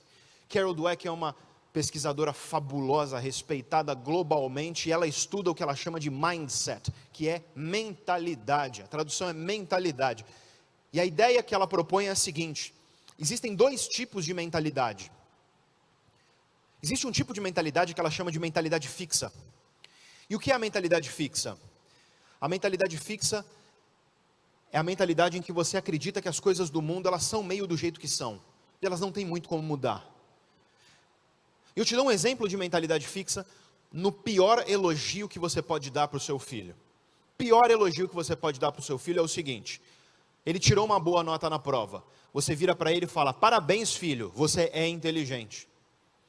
Pior elogio que você pode dar para o seu filho. E aí você até fica estranhado, porque você fala: mas como assim? É assim que eu elogio meu filho? Como é que eu vou elogiar meu filho? Quando você vira para o teu filho e fala: parabéns, você é inteligente, perceba que você está dizendo, o verbo que você está usando é ser. Você poderia dizer: filho, você é moreno. Parece que a inteligência faz parte dele, que é algo inerente a ele, que é algo fixo nele. E os estudos dela demonstram que se você elogia teu filho assim, você é inteligente, na próxima prova ele estuda menos. Por quê? Ora, porque ele é inteligente, para que eu vou estudar? Eu sou inteligente. O melhor elogio que você dá para o teu filho é um elogio de outra mentalidade, que ela chama de mentalidade de crescimento. Parabéns, filho, por ter estudado e se esforçado. E se você se esforçar e estudar assim nas próximas provas, você provavelmente vai também tirar boas notas. Elogie o esforço, elogie o crescimento, elogie aquilo que a pessoa vai desenvolver através do seu esforço e não algo que aparentemente está dentro dela fixo. E eis o problema, a gente tem uma tendência à mentalidade fixa. E quando a gente fala de mudança, é muito comum as pessoas dizerem: não, mas é assim, ponto final. Mas a culpa não é minha, é do mercado, não há o que fazer. A culpa é minha, é do clima, não há o que fazer. A culpa não é minha, é da empresa, não há o que fazer. Sempre apontando o dedo. E curiosamente, quando as pessoas apontam o culpado para justificar por que elas não mudam, elas geralmente apontam culpados que estão fora do controle delas. Convenientemente, quando as pessoas apontam culpados, elas tendem a apontar pessoas que não estão no controle delas, coisas que não estão no controle delas, processos que não estão no controle delas. Mentalidade fixa já arruinou muitos negócios no mundo. Mentalidade fixa derrubou a Kodak. Sabe por quê? Porque quando você é uma empresa de sucesso, às vezes você promove mentalidade fixa. Eu sou a Kodak. Você vira para o seu filho, você é inteligente. E ele estuda menos. Eu sou a Kodak. Eu sou líder naquilo que faço. Então não preciso de tanto esforço, porque eu sou quem eu sou. E por não se inovar, por não mudar, por não fazer diferente, Kodak, que era um monstro, deixou de ser o que era. Eu quero que você, os menos jovens daqui, que lembram disso, lembre do que era a Nokia em celular no começo dos anos 2000. Era uma potência em telefonia móvel. E olha o que a Nokia é hoje. Eu sou a Nokia. Negócios são arruinados por pessoas que acham que mudança não é necessária. E não importa se o teu time está ganhando. Porque tem essa história de em time que está ganhando não se mexe. Isso é um equívoco gigantesco. Porque se em time que está ganhando não se mexe, isso significa que quando chegar um desafio para o qual aquele time não está preparado, você vai perder.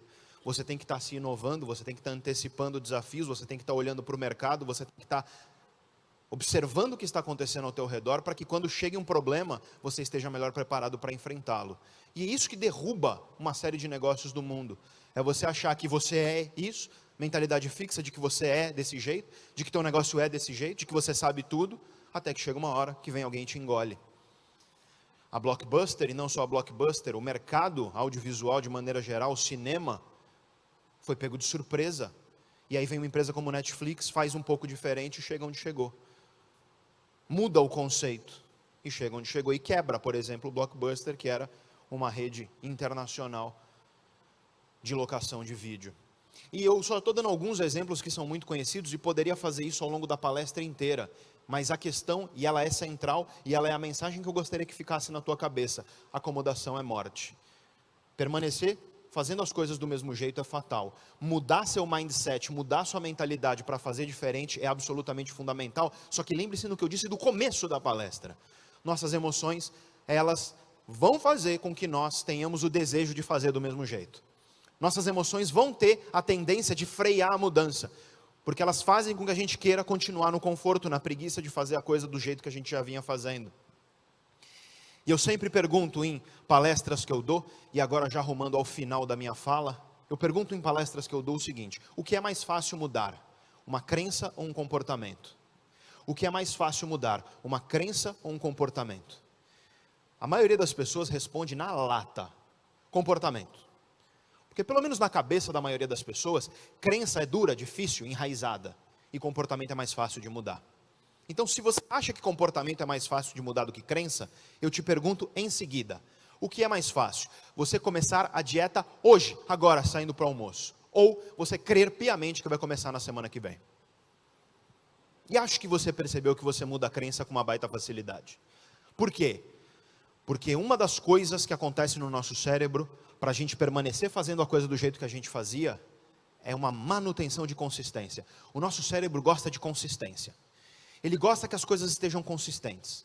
Ele não gosta de ruptura. Ele não gosta de diferença.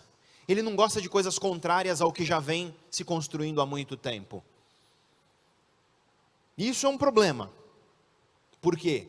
Quando chega alguém e te critica, a primeira coisa que as pessoas fazem é armar um escudo. Se alguém te criticou, eu quero que você lembre da última vez. Alguém te fez uma crítica. A primeira coisa que você faz é ficar defensivo. Não é entender, me explica melhor por que você está me criticando. Mas é pegar pedras na mão. Isso é muito comum na internet hoje em dia, onde as pessoas simplesmente não sabem mais discordar. Quando começa uma discussão, um lado pega pedras, o outro pega pedras, começam a atacar fogo e já vira um negócio irracional. E eis o problema: nosso cérebro gosta de consistência, e consistência significa permanecer do jeito que nós estamos. E não só isso, consistência significa se adaptar. Nós nos adaptamos. Nosso cérebro não gosta de ruptura. Lembra dessa ideia? Nosso cérebro não gosta de ruptura. Então, existem rupturas negativas. Por exemplo, você terminou um relacionamento muito importante na sua vida. Já passou por isso? Você terminou um relacionamento que você achou que ia morrer, porque realmente te machucou. E eu já te mostrei que essa dor é uma dor real, que até analgésico melhora. É uma ruptura. Você terminou um relacionamento, você estava consistente por muito tempo, terminou um relacionamento, uma ruptura. Você achou que ia morrer. Só que o nosso cérebro não gosta de inconsistências. Então o que ele faz? Ele recupera a consistência. Você levou um pé na bunda. 3 meses depois começaram a vir umas ideias na tua cabeça assim, ó. Ela não me merecia mesmo. Se acabou por um bom motivo. Conhecerei alguém melhor. Nosso cérebro é perito em manter consistência. E aí, os estudos mostram que de 6 a 12 meses depois, você recupera a consistência. Você volta a ser consistente. E é isso que está na raiz da nossa resiliência. Por que a gente consegue lutar e continuar lutando? Porque quando acontece uma coisa ruim, a gente fica mal. Mas na maioria das vezes a gente se recupera, volta à consistência e continua lutando. Isso é ótimo. Só que sabe qual é o problema? Esse mesmo mecanismo de consistência também faz com que a gente se adapte àquilo que é bom. Muitos de vocês aqui fizeram faculdade. Eu quero que você lembre o dia em que você viu seu nome na lista de aprovação do vestibular. Você ficou radiante de felicidade. Você entrou na faculdade. 6 meses depois você queria que acabasse. Porque você se adaptou. Entrar na faculdade foi uma inconsistência? Foi uma ruptura? Claro que sim. Só que foi positiva. Foi uma ruptura que te deixou feliz. Só que o nosso cérebro não gosta de ruptura. Então ele se adapta. E aí você se adapta àquilo que aconteceu e você volta à consistência. E com isso você entende o último tema que eu quero falar aqui nesses últimos minutinhos, que é bem-estar, felicidade. A maioria dos estudos sobre felicidade, a maioria, salvo exceções, quando você estuda felicidade, satisfação geral com a vida da adolescência até a morte, a maioria dos estudos mostra a famosíssima curva em U. E eu trouxe 3 para você, e eu poderia mostrar 80. Quando você é adolescente, você está com a tua satisfação com a vida lá no alto. O tempo vai passando, ela vai caindo. Ela chega, estatisticamente, em média, ao ponto mais baixo quando você está entre 40 e 50 anos de idade. Depois ela volta a subir, de modo que um idoso é muito mais satisfeito com a vida do que uma pessoa de 30, 40 ou 50 anos de idade. Por quê? Por quê? Para entender isso, você precisa entender um último conceito da psicologia. Aliás, antes de eu falar sobre isso, eu vou mostrar para você a curva de probabilidade de depressão ao longo da vida. E veja que é um U ao contrário. Se a satisfação com a vida é um U, a probabilidade de depressão é um U ao contrário, onde é o ponto mais alto de probabilidade? Entre os 40 e 50 anos de idade, como você pode ver. Isso é muito bem documentado. Mas para você entender por que dessa curva em U, você precisa entender um conceito do cara que eu já falei para você, o Nobel de Economia de 2002. É uma ideia muito simples e muito importante. Quando você olha no espelho e você tem a sensação de que você é uma coisa só, está errado. Eu sou o Pedro, eu sou o João, eu sou a Maria, está errado. Do ponto de vista científico, você tem 2 eus. Você é 2 João, 2 Pedro, 2 Maria. Nós temos um eu que chamamos de eu projetivo. É um pedaço de nós que, como o nome diz, projeta para fora do agora. Olha para o passado, olha para o futuro. E nós temos um outro eu que vive o instante presente. Os estudos mostram que ele tem duração de até 3 segundos. Ele é muito instantâneo. E esses 2 eu são muito diferentes. E o que faz feliz o eu projetivo não faz feliz o eu que nós chamamos de eu experiencial, o eu presente. O que faz feliz um, não faz o outro. E aí você me pergunta, o que faz feliz o eu projetivo? O que faz feliz o pedaço de nós que olha para o passado e que olha para o futuro? E a resposta que a ciência nos dá é a seguinte: o que faz feliz teu eu projetivo é você olhar para o passado e se orgulhar das tuas conquistas, olhar para o futuro e se empolgar com as suas metas. É você ter passado que te orgulha, futuro que te empolga. Isso faz feliz nosso eu projetivo. Percebe então que a nossa sociedade é perita em garantir felicidade para o nosso eu projetivo? Desde que você nasceu, te prometeram conquistas, motivos de orgulho, metas para o futuro. Para muitos de vocês aqui foi algo assim: você nasceu, entra na escola, tira nota boa, passa no vestibular, entra na faculdade, consegue um estágio, termina a faculdade, seja efetivado no emprego, ou então arrume outro emprego, ou abra um negócio, constrói o seu negócio, encontra um grande amor, casa, tem filhos, vê seu filho se desenvolver, compra seu carro, compra sua casa, independência financeira, vê seu filho se tornar independente também. Para muitos foi isso. Percebe que eu descrevi a primeira metade da curva? Geralmente, quando você chega nos 40 e 50 anos de idade, você já meio que conquistou tudo isso. E eis o ponto que eu já expliquei, nós nos adaptamos. Nosso cérebro mantém consistência e nós nos adaptamos. Você entrou na faculdade, você se adaptou. Você conseguiu emprego, você se adaptou. Você abriu tua empresa, você se adaptou. Você casou, você se adaptou. Quando você é adolescente, você olha para o futuro e você tem muita coisa para conquistar, você tem muita meta, você tem muita coisa positiva pela frente. E teu nível de satisfação com a vida está alto. Conforme o tempo vai passando, você vai se adaptando. E conforme você vai se adaptando, a satisfação com a vida cai. E chega no pior ponto, que é entre os 40 e 50 anos de idade, onde você já meio que conquistou tudo aquilo que te disseram que você ia conquistar. Se você não conquistou, você já se adaptou e aceitou que não vai conseguir provavelmente. E você entra na famosa crise da meia-idade, que é documentada cientificamente. E eu não estou dizendo que os objetivos não mudam, é óbvio que mudam.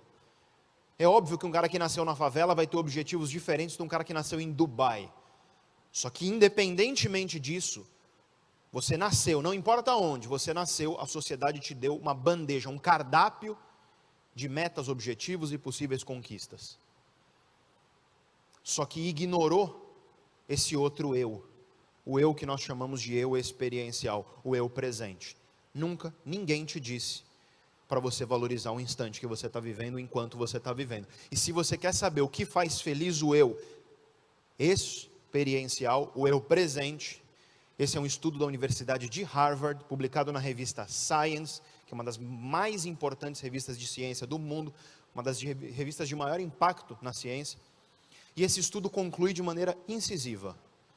Se você está aqui, nessa palestra, mas tua cabeça está vagueando, pensando em outra coisa, se você está aqui e tua cabeça está fora daqui, eles chamaram isso de a mente vagueando, wandering mind, em inglês. O nome do artigo é A Wandering Mind is an Unhappy Mind. Uma mente que vagueia é uma mente infeliz. Se você está aqui e tua mente está vagueando em outro lugar, a probabilidade é que você está infeliz. O que faz feliz nosso eu presente, nosso eu experiencial? É estar aqui com a cabeça aqui. É estar aqui pensando no que está acontecendo aqui. Não se iluda por achar que eu estou dizendo para você que felicidade é você simplesmente viver o agora e mais nada. Isso é delirante. Quem vive o agora e mais nada é pessoa que tem lesão pré-frontal no cérebro. E essas pessoas precisam de acompanhamento o resto da vida, porque elas não conseguem mais tomar decisões, elas não conseguem mais planejar. Nós temos um cérebro que lembra, nós temos um cérebro que planeja. Isso é inevitável. Então não é só para você viver o agora. É errado dizer que só existe o agora do ponto de vista prático. Porque do ponto de vista prático, o nosso cérebro está sim planejando o futuro e olhando para o passado. Só que o problema é que também é delirante você viver só de futuro e de passado, que é o que a maioria das pessoas faz na sociedade atual. A maioria das pessoas na sociedade atual faz isso. É viver o tempo inteiro de próximos planos. É o próximo emprego, é o próximo carro, é o próximo celular, é o próximo relacionamento. E aí você vai acumulando conquistas no teu passado e acumulando metas no teu futuro, só que você se adapta. E como você se adapta, a curva de satisfação com a vida ela cai. E por que então que a curva começa a subir? Por que um idoso é muito mais satisfeito com a vida do que um cara de 50 anos de idade? É porque parece, e tudo indica, que depois dos 50 anos de idade as pessoas descobrem que elas têm um eu experiencial. Elas descobrem que é importante você saborear aquilo que está na tua frente, enquanto está na tua frente. Não é que elas deixam de ter conquistas, não é que elas deixam de ter planos, mas elas passam a saborear e aproveitar um pouco o que está na frente delas. Ainda tem orgulho do passado, ainda tem planos para o futuro, mas adicionam na equação da vida um aproveitar daquilo que vem acontecendo. E isso muda tudo. Isso muda a forma como as pessoas vivem. Só que eis o problema. Muitos aqui são jovens. Você às vezes está na curva caindo. Muitos aqui também estão ali no ponto médio mais baixo. Por que não antecipar essa subida? Por que não passar a adicionar um pouco mais de equilíbrio na vida? E na minha visão, o maior inimigo da mudança, o maior inimigo de você transformar a tua vida numa vida um pouco melhor, é uma terrível ilusão de imortalidade. Nós vivemos achando que a gente vive para sempre. Nós vivemos sob uma terrível ilusão de imortalidade. As pessoas chegam no seu aniversário e falam, parabéns, mais um ano de vida. Está errado, é menos um ano de vida. E aí você olha para mim e fala, o cara vai terminar a palestra do jeito mais macabro que eu já vi na vida. Como assim? Isso é muito triste, você acha? Eu não acho triste. Sabe o que é triste? É você chegar no final da tua vida, olhar para trás e se arrepender por não ter tentado, por não ter arriscado, por não ter vivido, por não ter mudado, por não ter transformado. Isso é triste. Nas relações, por exemplo, às vezes você tem uma pessoa lá, ao teu alcance que você ama, e você, como eu disse, se adapta. Em vez de valorizar e ser grato, você começa a tratar a pessoa como se ela fosse sempre estar lá. E um belo dia essa pessoa vai embora. Às vezes é por vontade própria, porque uma pessoa que não é valorizada, cansa e vai embora um dia. Às vezes é por força da natureza, é a única certeza que nós temos. Iremos morrer e as pessoas que nós amamos também. E aí a pessoa vai embora. E você é pego de surpresa. E é nesse vazio deixado pelas pessoas que vão embora, que surge o pior sentimento da vida humana, que é o arrependimento. Não há nada mais triste do que o arrependimento. E eu gostaria que você percebesse que o arrependido é sempre um esperançoso. Só que é do pior tipo de esperança que existe. É a esperança do verbo esperar. O arrependido esperou. Esperou a hora certa, o momento certo. Esperou a vontade. Esperou em vez de agir, esperou em vez de viver, esperou em vez de saborear, aproveitar, valorizar, ser grato, esperou, e por esperar, deixou a vida passar. E isso é fatal. Uma cena que nós vemos em hospital, e eu venho falando isso reiteradamente, uma cena que nós vemos em hospital frequentemente, sujeito de 30 ou 40 anos de idade, jovem, na sala de espera, desesperado em preocupação, porque o pai teve um AVC, um acidente vascular cerebral. Esperando notícia, o médico chega, ele levanta desesperado e fala, doutor, como é que está meu pai? Aí o médico vira e fala, infelizmente o caso do teu pai é irreversível. E aí você vê um cara de 40 anos de idade chorar igual uma criança. E ele fala, doutor, eu não falo com meu pai há 20 anos, a gente brigou, eu queria poder me despedir dele. Só que agora não dá.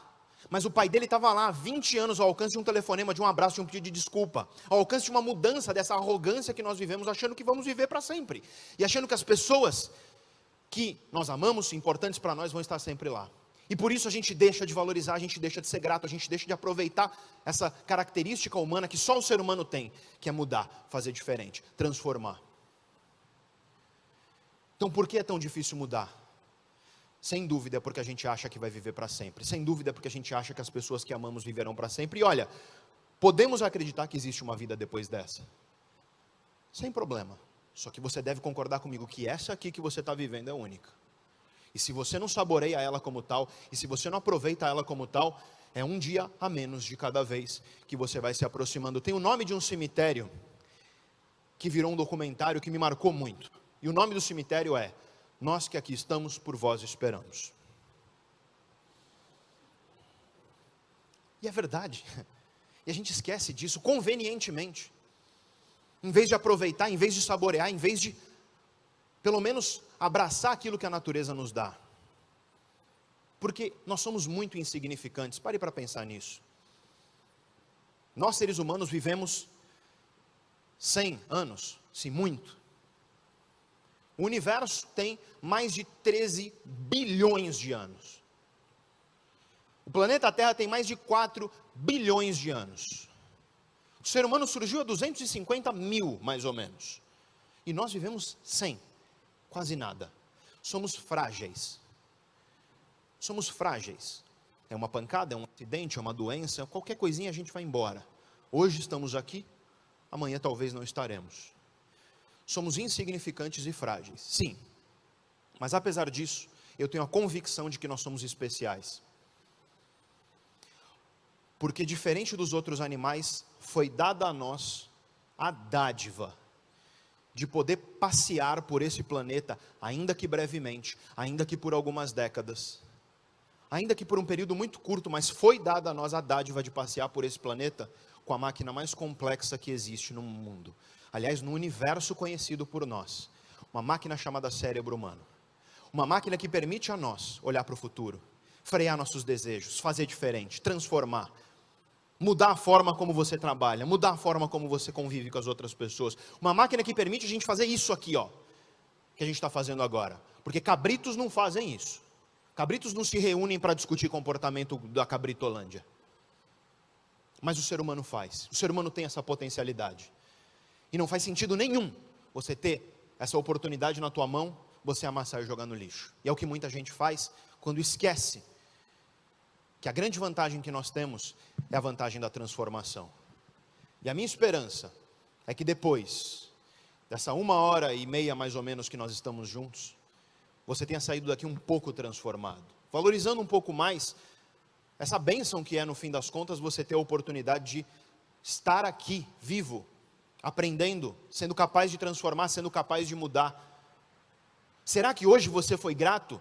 Será que ontem você foi grato? Será que você está grato por estar, por exemplo, em Florianópolis, no Costão do Santinho, podendo ver a lua maravilhosa que estava ontem à noite? Será que você olhou para aquela lua e foi grato, e aproveitou, e saboreou, e pensou, que incrível é estar aqui, que experiência fabulosa é poder olhar para essa lua refletindo nesse mar, é poder ter essa oportunidade, que especial é esse dia que eu estou vivendo. Quando foi a última vez que você olhou para a tua vida e foi grato por quão especial é a oportunidade que você tem por estar vivendo aqui? Porque um dia nós deixaremos de ter essa oportunidade.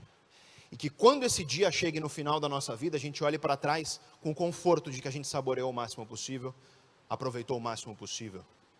A gente se orgulha do nosso passado, de que a gente olhou para o futuro e lutou por metas, mas sobretudo também, que a gente pôde saborear e aproveitar aquilo que estava acontecendo enquanto acontecia. Agradeço muito a atenção de vocês, e espero que ao longo dessa nossa 1h30 tenha sido um tempo proveitoso para você, para o seu conhecimento e para a sua vida. Muito obrigado, um abraço.